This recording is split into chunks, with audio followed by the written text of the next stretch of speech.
everyone, to the London Scottish Okay. Club's latest Zoom. I'm going to put everybody on mute now, if that's all right. But before I do that, just a couple of announcements. Fraser was very keen to join us, but he's not feeling well. So let's send our best wishes to him for a speedy recovery. Perhaps Kirsten can prescribe something for him, but maybe that's overdoing it. Let's see. But he did say one thing. He said he sends his apologies, and if he can, he might join us towards the end of today's Zoom video. We'll see. Okay, so we're going to put everybody, I think everybody's on mute now except Barbara and myself. So let me introduce, first of all, to you, Barbara. She is a professional hand stripper. You may remember we met her for the first time last week when she joined the club. I've known Barbara for a while. That's why I know that I'm not letting an amateur take over and demonstrate anything that they shouldn't. Barbara is, as I said, professional. She does this sort of thing for dog shows, etc. But she can speak a little bit more about herself in a moment. We're really pleased to have you on board today, Barbara. I know that we'll be doing some questions from all those who are in the audience today a bit later on. But first, perhaps you'd like to just introduce yourself, say a little bit about, I know you introduced yourself last week, but just one more time, a bit about what you do, and a little bit about your dog, if you wish, who is going to be also helping you in today's demonstration of hand stripping. Over to you, Barbara. Okie dokie. Hi, everybody. I like to help people with Scotties. I've had very good mentors in the past who've taught me, and so I like to try and pass on what I've learnt myself. If people have problems with their coats, dogs' coats, obviously I like to try and help. But I mean, this is not, I say, basically a business. It's just that I like to help people. I show my dog. I have shown several of my dogs and have done quite well. So obviously I have to keep them into a show coat and say I do like to try and pass on what I'd like to learn, help people. If people get to have a problem, I'm always here to help out if I can, and direct them in the right way. To if there's a problem, try and direct them in that way. And also, because I mean I've got other contacts, if there's other problems, we can always get it sorted, whatever it is. I mean, there are quite a few of us Scottish people, and we all like to help each other. But say on occasions, I mean, I will do people's coats if they need it, but it's not as if it's not a business I do. It's just something I like to help people with their dogs. You can always give me a call or whatever. It's just it's a passion. Scotties are a passion, I think, with us all. And once you've had one, that's it. You will have them for the rest of your life, I think. But yeah, well said. Can I ask you just a quick question? Yeah, no, great. Thank you for that. And I think you speak for all of us. We are all completely dotty about Scotties, as we say on our website. Yeah. One quick question. I know you yourself have had Scotties since you were about 6 months old. So I know you didn't have any say in the matter.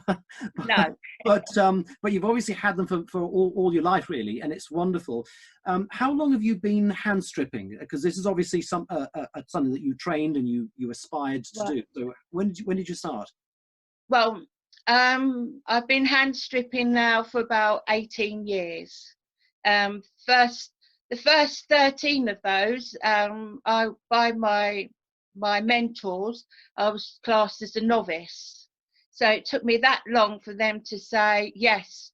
They would let me do their dogs' coats, particularly like Jane Miller. I came out of my apprenticeship after, say, 13 years, I think. But and obviously for shows you have to do your hand stripping. So that's as long as I've been showing my dogs. Right. Okay. Lovely. So why don't we now turn to the real deal? You're going to show us your latest dog. His name is Sonny, and I know he's what, 4 or 5 years old. Is that right? 4 years old. 4 years old. Yeah. So you're going to perch him on this grooming table, which, if I remember rightly, I mean, there's lots of different kinds of tables you can use. I mean, probably even a decorator's table for laying out wallpaper would be sufficient. But The can thing you is, tell us you a little always bit about the sort of table that you use, and what sort of things should, because what you're going to show us today is how it's done, and I know you're hoping that people will try this at home for themselves, so they'll need to know what kind of tools they'll need. So shall we start with the table? right. Okay. I can turn my tablet round. This is my table. Right. Can everybody see? We see some But things. Right. uh, Nice. but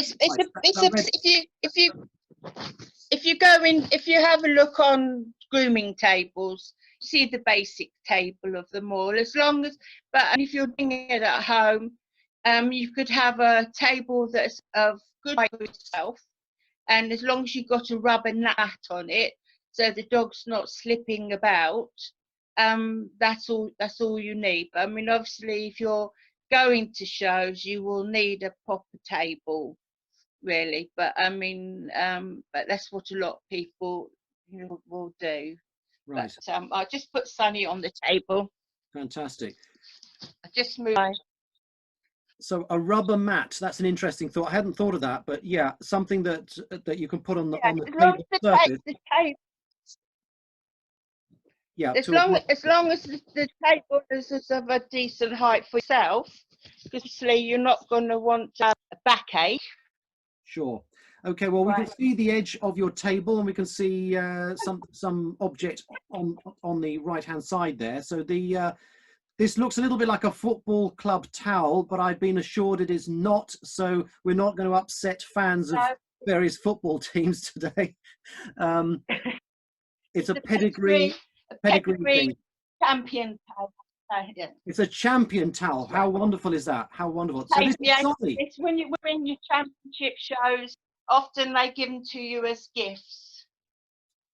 Nice gift to have. Lovely. Okay, so welcome. Thank you very much, Barbara. So you've got Sonny there on the table, your 4-year-old Scottish Terrier. He's already looking brilliant anyway. He looks as though he's very well hand stripped. Now, because of technical reasons, we've decided for the two of us to be on this part of the demonstration. You're going to show us how to do some hand stripping today, and this will later be available to viewers via our our YouTube channel later on at London Scottie Club. So do you want to just talk us through the tools? I know you've got the grooming table there already, and you mentioned that I think that we need like a rubber base so that the dog doesn't slip. Is that right? Yes, if you use an ordinary table, which is of your height, so you're not going to hurt your back. But on the table, to put a rubber mat, because these grooming tables have built-in rubber mats anyway. But I like sometimes put a tail on for him because it makes him feel a little bit more comfortable. But you'll need the rubber mat so they don't slip about. Because if it gets steady under their feet, they get very fidgety, and it's not very good for them or for yourself. Okay, so now you've obviously been hand stripping for about 18 years. In the case of a Scottish Terrier like Sonny here, if you've clipped such dogs in the past, can you still hand strip or not? Because it's a very different process. Once the dog has been clipped, it takes a very long time to get to the stage of doing the hand strip, because basically Scotties have two coats, the top coat and undercoat. When you clip, you take the whole lot down to one level only, whereas like with him, if you lift up the coat, you can see underneath this different color, if you can see in places. That is his undercoat. And I mean, this is a reason why they've got two coats, but some people just prefer to keep their dogs clipped because it's more convenient for themselves. But there is a reason for having two coats. Yeah. Well, they're from the Highlands, so obviously they've got very good reasons for needing 2 coats up there. Right. And really, Scotties don't need to have. It's only my preference. Is I mean, with the 2 coats, when they've got the proper coats, they don't need to wear fancy coats on when they go out, and because that they are already prepared for bad weather. And in summer, they do shed their undercoat purposely to keep themselves cool, and then it grows through again, ready for winter. Right, okay. Well, the sound quality, by the way, is very much better than what we had earlier when we attempted to connect with everybody. Perhaps we just had too many people, a stampede, trying to connect at the same time, and therefore we couldn't hear anything you were saying, which was unfortunate.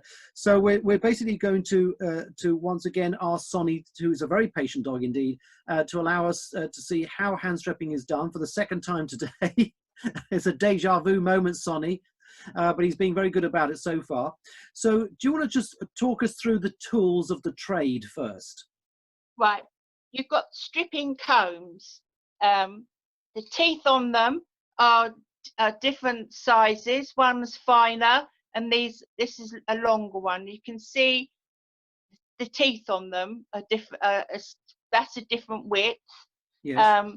You end up with I mean, I've got so many, but I have my own preferences. This is a quite nice one, but you wouldn't get this in this country. It's a Swedish one. But you have to be careful when they're new, because they are very sharp.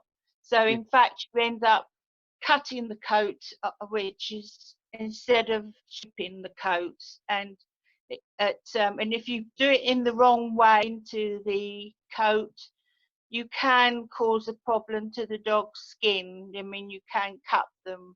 You're not careful with them, but they're easy to hold. They have a bevel in. You see them in a lot of places that sell grooming tools. See them on the internet. And these are the more popular ones that that you get, really. So the blue one you've got is the fine one, or is that That the red one is the finest one. The red one is finest. Okay. Yeah, this one you use a lot for doing the shoulders, because when you clip the head and the shoulder using a line which is from the base of the ear down to the elbow. That part is clipped, and this is where you blend in, which is what the red one comes handy for. The rest here, again, your preference, if whether you do it by finger and thumb or you use a stripping comb. I prefer to do finger and thumb because that's how I was taught. And you can tell the difference between using finger and thumb and a strip knife, because you can tell by the ends of the coat. When it's done by a knife, stripping knife, it becomes blunt. But when you do it finger and thumb, it comes through a lot more naturally. Don't know if you can see where on there. It's a lot more natural. So it's sometimes a more natural finish, you mean? Yes, because the ends of the hair, when they're cut off, they go blunt.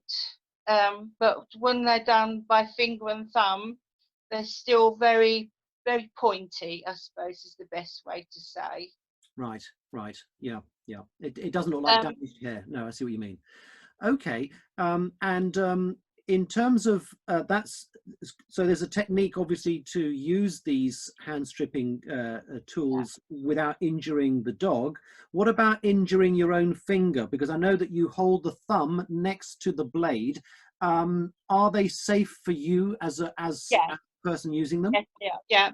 I mean, the way you hold, what you would do, you hold it in your hand like that, but on the inside there, your thumb is basically, as you can see how mine is worn, your thumb fits there.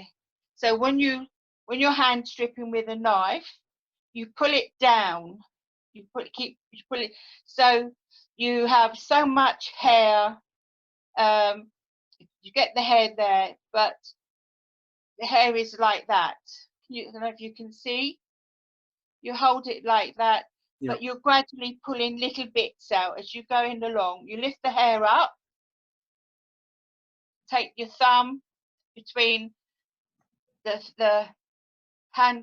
stripper and then you pull it down. So you're pulling the hair out. You pull the hair out. Only dead hair comes out. But every time you do a piece, you should then comb and then look, because if you're not careful, if you're not looking what you're doing, you'll end up with a hole. Oh dear. Oh dear. It doesn't look very well. So you basically do a little bit, then you comb it down, you have a look, and then sunny. And you think, oh, right, okay, you need a little bit more off, then that's how you do. But So when you do it in it, moderation. You have to do it in moderation. Yeah. Yeah. Yes, but when you do it with finger and thumb, you're doing it basically with your finger and thumb. You're pulling out the hair like this. But I advise you to. I use a glove so that you can get hold of the hair. These are the you can get these in most household places, but you can buy little stools. Just go on your finger and thumb. All right. Some people, Like thimbles. Yeah. Some people use the thimbles that you use for the papers. It's so you can get a grip Yes. on the hair, and you're basically you're just pulling it out like this. But because you're holding the hair up from the skin, so there's no pulling on the skin. You're just pulling out the hair. You don't hurt the dogs at all, because Okay. all it's doing is taking out dead hair. Right. We've got some questions that are coming in now from London Scotty Club members, and some of them are relevant to what you just said, but we'll come to the questions in a moment. Do you want to just show us very quickly, demonstrate how you actually run the blade along the dog? Because I think you do it at an angle. Do you want to just show us how it's done from the neck, and then how it's done on the body of the dog? Right. If I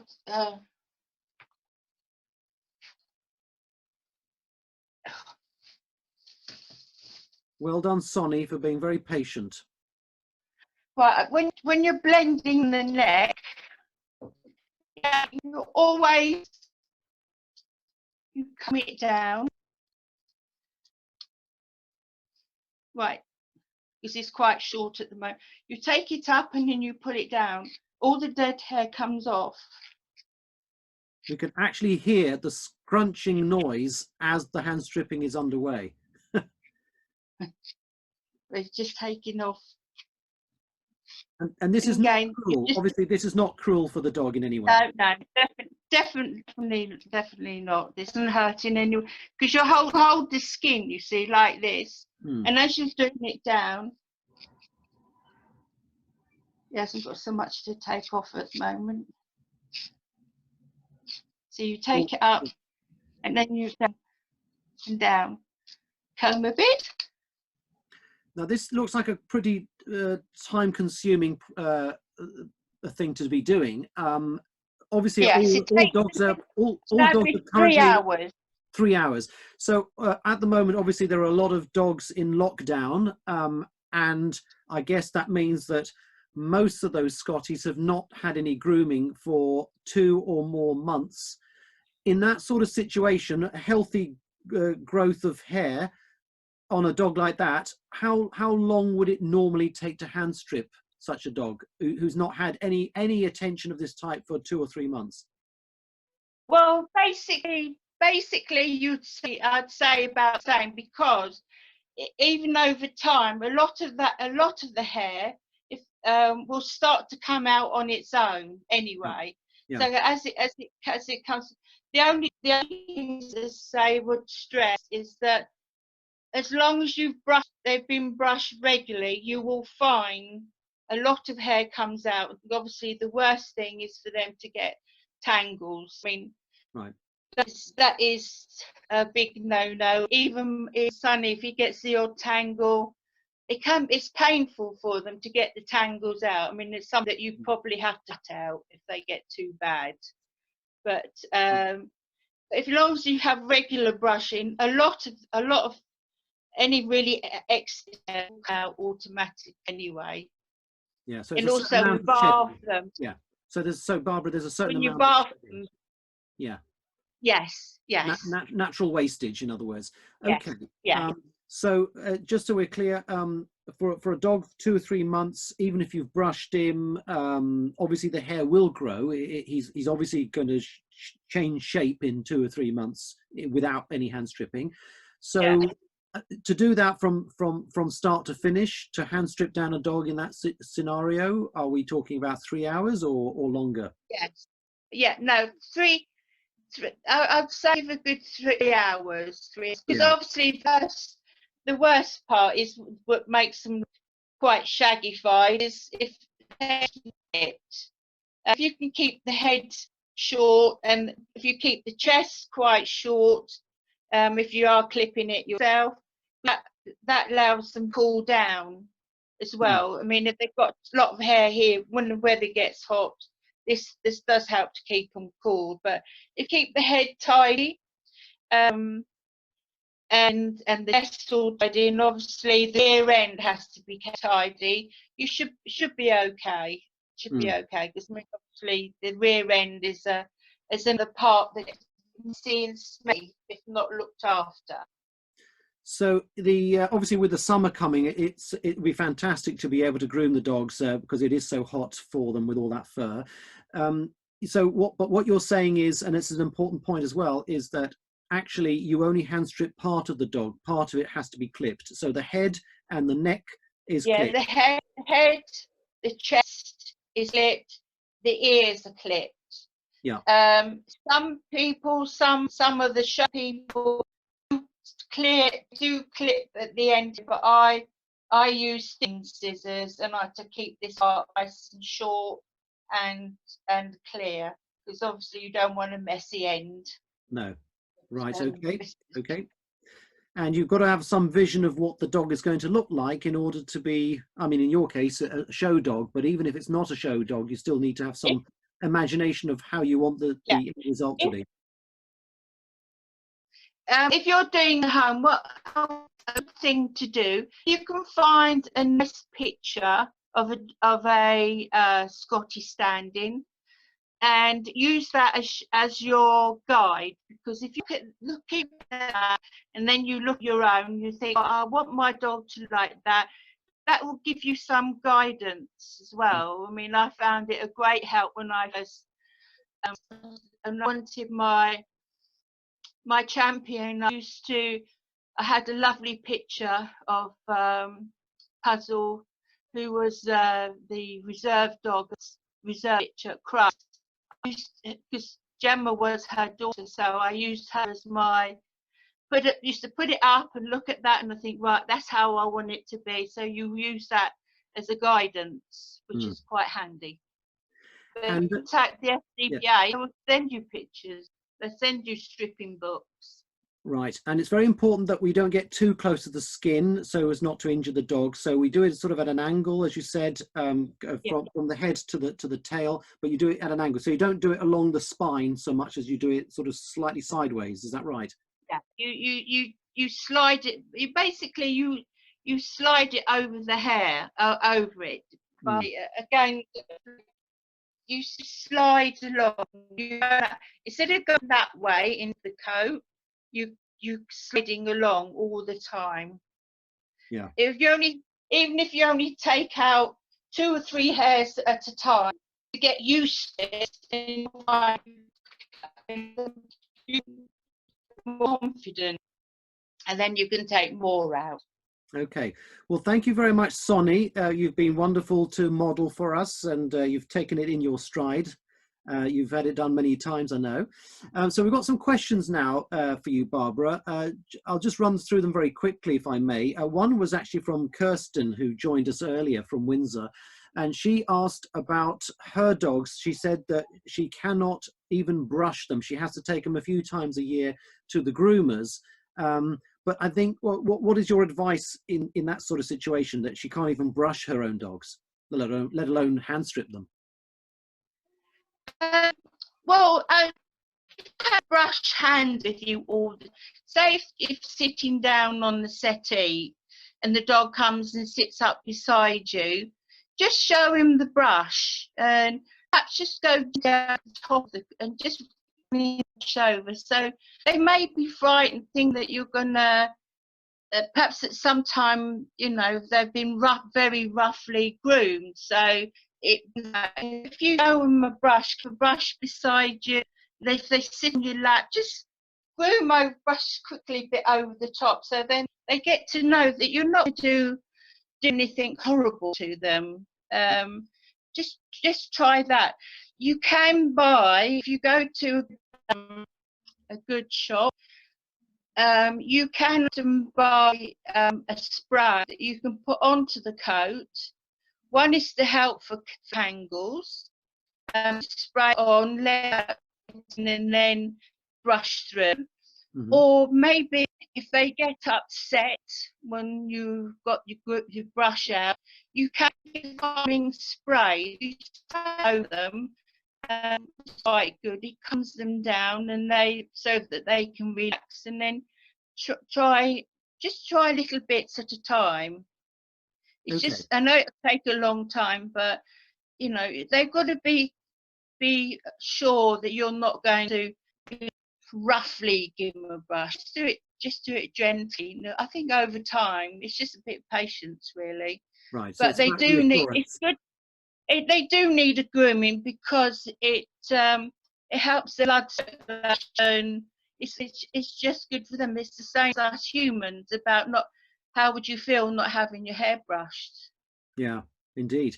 So next question then. Thank you for that advice. So it's all about reassurance for the dog, really, and taking it in stages. Next question up from Matt in London, who asks, when hand stripping, how does one ensure it is only fur that it's ready to be stripped that comes out? Or is all the fur stripped, and does that hurt the dog? No. When you do a hand strip, only the dead hair will come out.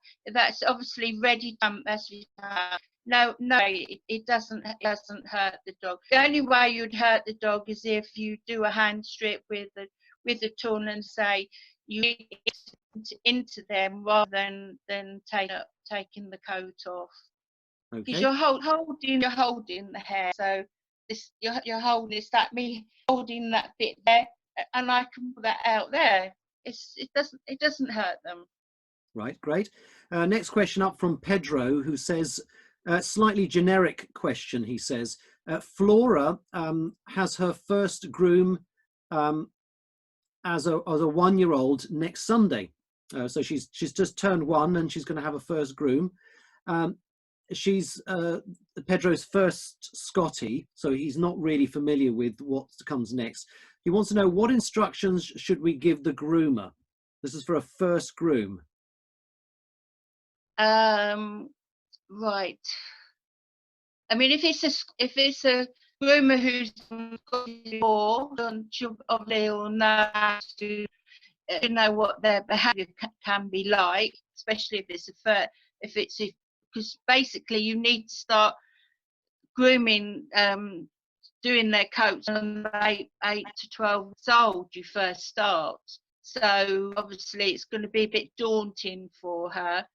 I would say if it's a good groomer, I mean, she would know how to treat the dog anyway, but gives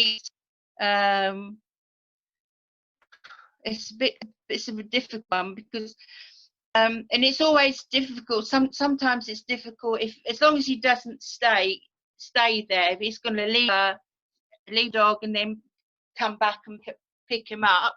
Yeah. Because sometimes it's a bit more difficult when the owner's there sometimes on some dogs, because they think they should be with their owner, not with the groomer, so it makes it a bit more difficult. But if you check with them that they have done Scotties before, that's the main thing. Because Scotties are under themselves, and you don't want to get them too upset with someone that doesn't understand the Scottie.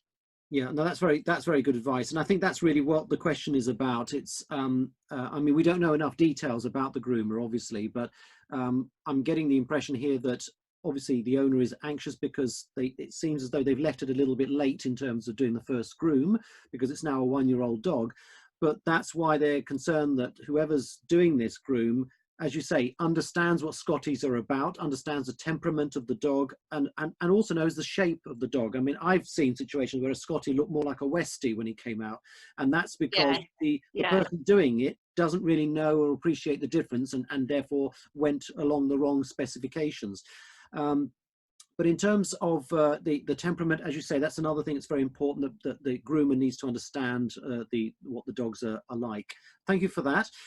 Next question comes in from Fraser. He sent his apologies. He was not able to join us earlier during the broadcast. He says, my 2 Scotties always come out of the groomers with their tails slightly fluffier than the desired carrot look. What Oh dear. instructions, what instructions should I give the groomer? I know what I'd say, I want my money back. What do you say to that? Yes, I mean, there must be, is the problem. Doing the tails can be difficult, but just stress to them that's what you want, and if you know you want a carrot tail, and not some fluffy thing. I mean, sometimes they do them, make them look like, which is even worse. At least it's a little bit fluffy. You can learn. You should perhaps can learn to do your tail, but just stress to them that you want a carrot, and if they don't know what a carrot is, well, look it up. Look it up, exactly. Do the They research. should know. They should know. Yeah, no, they should know. If they're going to do a particular breed of dog, they should know what's expected. Exactly. That's right. That's right. You don't want coming out with a poodle tail. You want a carrot tail. Indeed, fantastic. So, Barbara, thank you very much for that demonstration, and thank you very much, Sonny, there, for being very, very patient throughout, and still being patient even now. We'll be ending this this video call shortly. Just final thing to say, I know that you're doing this because you want to help Scottie owners, and it's not a commercial thing for you. Tell me. You would be happy, would you, to provide sort of one-on-one tuition to members if they wanted to connect with you, obviously in this case through Zoom, while we're still dealing with the COVID-19 situation? Yes. Is that something you'd be able to do?